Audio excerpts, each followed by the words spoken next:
بيبدأ الفيلم بخناقة بين أصل من فيلم الألماني اللي طالع بدور سيد مملكة وأوشا اللي طالع بدور كابتن ميدو باور. هتعمل ايه؟ ها؟ تعملش حاجة. بشهامة المصريين بيكون خالد واقف فاتح لايف تيك توك تقريبا ومستني حد يبعت له اسد عشان ينزل يسلك. بيضربوا سيد يعوروه فبيجي نادر بسرعه يقومه ويسالوا مين دول. دول وفد جاي لنا سنه من برنامج صباح الخير. دمه خفيف قوي ما شاء الله يعني. بيتضح انه خد منهم كيس حشيش وما دفعش ثمنه ولا رجعه. عملت ايه يعني بقوم كيس الحشيش ده؟ قطعته ورميته للقطه. معلش بقى اصل الفيلم ده من نوعيه الاكشن الكوميدي. المهم نادر بيبعت يجيب ثمن الحشيش عشان يخلص سيد وبنروح لفارس والقهوجي بيقول له سيد صاحبك بيطحن بره بقاله ساعه. بيتحرج طبعا فبيروح يشوف ايه اللي حصل. بيطلع سيد البيت هو ونادر ولكن النظام عندهم ان السرير في الانتريه فتقريبا كده نادر قعد على ابوه وهو نايم فصحاه. يا نهار اسود ابويا صحي. الحمد لله حسن. الانسان الطبيعي بيقوم من النوم يدعك عينه يغسل وشه، لكن ابو سيد شاف ابنه بيتعور في الحلم تقريبا. هوب قايم يساله على طول ايه اللي عمل فيك كده من قبل ما يبص ناحيته اصلا. قلب الاب بقى. شفت هتعمل ايه في ابوك؟ والله العظيم حد جايب له الكافيه غيرك. الحاج بيتلكك يعني اول ما نادر قال البقين راح كاحح. بيروح نادر يقعد مع عمه بيقول لها ان شاء الله يعمل لها العمليه وهي بتقول له انا رجل بره ورجل جوه كده كده ملوش لازمه، ولكنها بتفجر مفاجاه وبتقول له خلي بالك من اخوك. وبعدين انا نفسي اعرف انت والحاج جبتوا الواد ده ازاي؟ والله كلنا محتاجين نعرف يا استاذ نادر. بيتصل فارس بصاحبته نوال اللي بتشتغل ممثله وبتعصب جدا انها شغاله لوقت متاخر. راجل. بتيجي دنيا تركب سيارة ما ومن الواضح ان في علاقة مش ولا بد بينها وبين هذا الشخص. بتقول له انها مش هتعرف تخرج معاه النهارده لان اخوها يقفش فبيزعل منها، ولان اهم حاجة جبر الخواطر فبتقرر ان هي تعوضها له. هعدي عليك في الأوتيل بكره الساعة 12 ماشي؟ بتروح نور خطيبة نادر تقابله في شغله وطبعا موقفين مصالح الناس ومعطلين الطابور ومقضيينها حب خلي الناس تحب روح للناس يا حب.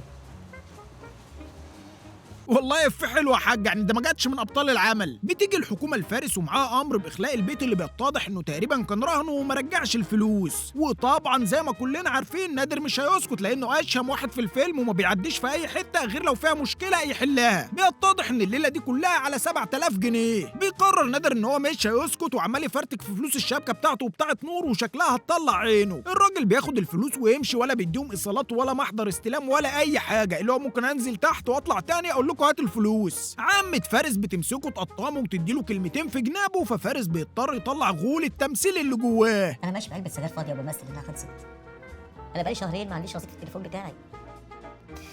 تعرفي انت يعني تعرفي ايه؟ دنيا بتقول لخالد ولو انت بتسال مين خالد فده صاحبهم اللي كان بيصور من على السطح في اول الفيلم. المهم بتقول له ان هي هتسافر المنوفيه يومين لعمتها. طبعا كلنا عارفين فين المنوفيه ومين عمتها، وبتحذره قبل ما تمشي انه ما يبصبصش كده ولا كده للبنات. فبيقول لها بقول لك ايه 500 جنيه بتوع الايجار. حبيبي هتلاقيه سايبهم لك تحت المخدة. كمان راجل. نادر بيبقى قاعد مخنوق عشان صرف فلوس الشبكه فامه بتديله صيغتها يبيعها ويجيب الشبكه. فارس بيقعد مع سيد وبيحاول سيد يقنعه ان هو يشتغل معاه في المخدرات. ما يطلع لنا وانت من 5 ل7 بواكب الطلعه. وحشين يا مملكه. يا عم 5 7 ايه ده لسه نادر مسدد لك 1500 كنت بتطحن عليهم. تاني يوم بيتجمعوا على القهوه وسيد بيقول لهم ما تيجوا نطلع يوم كده صد رد للفيوم عشان نتفسح ونغير جو. فنادر بيقول له يا ابني مش كانت يوم صد رد اسكندريه الفيوم دي؟ يعني مكان حلو فيه ميه وطبيعه ساحره. المهم في النهايه بيتجمعوا وبيروحوا الفيوم. بيروح سيد وفارس يجيبوا المخدرات وخالد بيصورهم وبيركبوا في الاخر عشان يرجعوا للقاهره. وطبعا شيء بديهي جدا بيلاقوا كمين. هو الميكروباص ده فيه رخص؟ رخص يوسف ايه انا مطفشه. بيحاولوا يهربوا من الكمين وبتيجي رصاصه في نادر طول عمره مرزق الصراحه. لازم نخلص من نادر. نخلص من ازاي يعني؟ هنسيبه هنقتله؟ هو واخد رصاصه بير في كده، لو دخلنا بيه في اي حته هنروح في السين وجيب. انا هقطع خرطوم البنزين وانت في دقيقه واحده تكون منزل لي الناس دي. بتنفجر العربيه في النهايه وبيموت نادر وخطيبته واخوه الصغير واختها. بتصحى امه من النوم مخضوضه بسبب صوت الانفجار تقريبا وبتجري تحضن صورته وقلبها بيتقبض وبتموت. بتعدي فتره وبترجع نور للحاره وهي متنكره بانها قلعت الحجاب. عندنا مشروع تخرج عن المناطق الشعبيه فقلنا ننزل نصور شويه صور.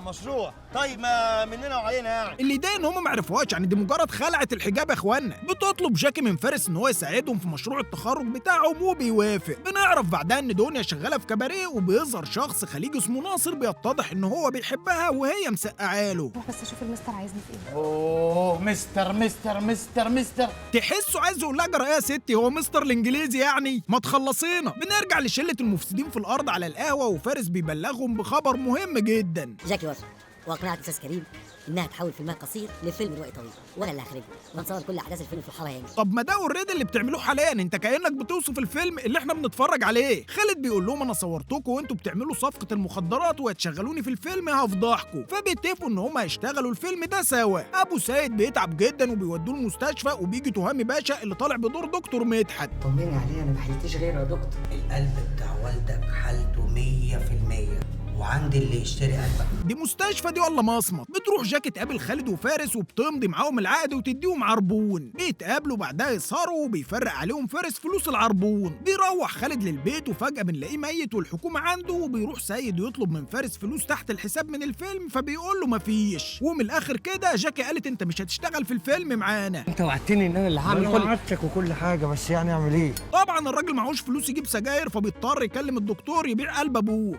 ايوه موافق، بس ب100,000 جنيه. مش غالي شويه يا سيد؟ يلا مش مهم. انا بحبك قوي يا.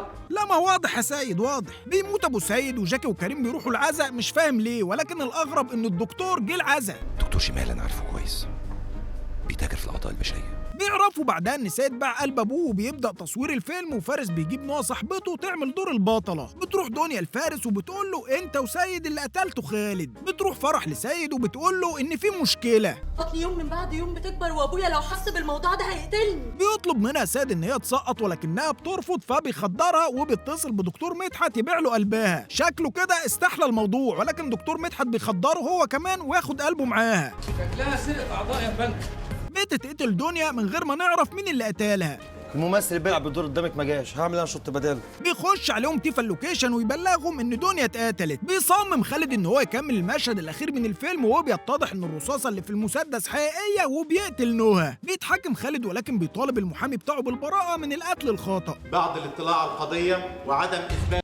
اشرد يمه اشرد. ليش يشرد؟ شنو اجي حسونه ولا اشعل ابو حمار؟ ولك اجل يشعل ابوك. منو؟ اجت الحكومه. بتدخل نور وبتقاطع القاضي، وبتطلع موبايل خالد وبتفرج القاضي على كل حاجه. عملت كده ازاي؟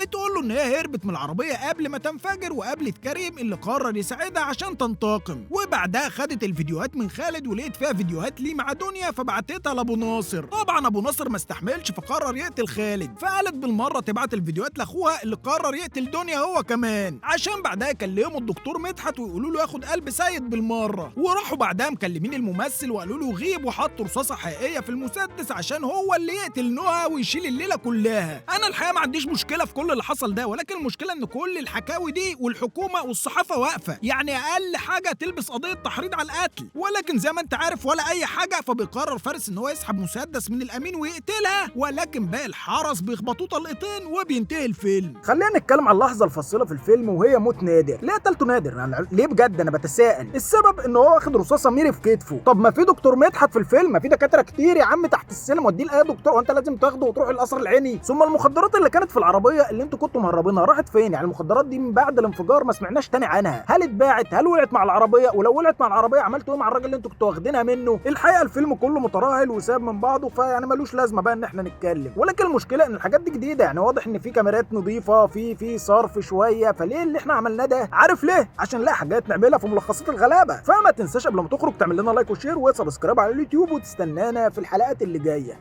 سلام.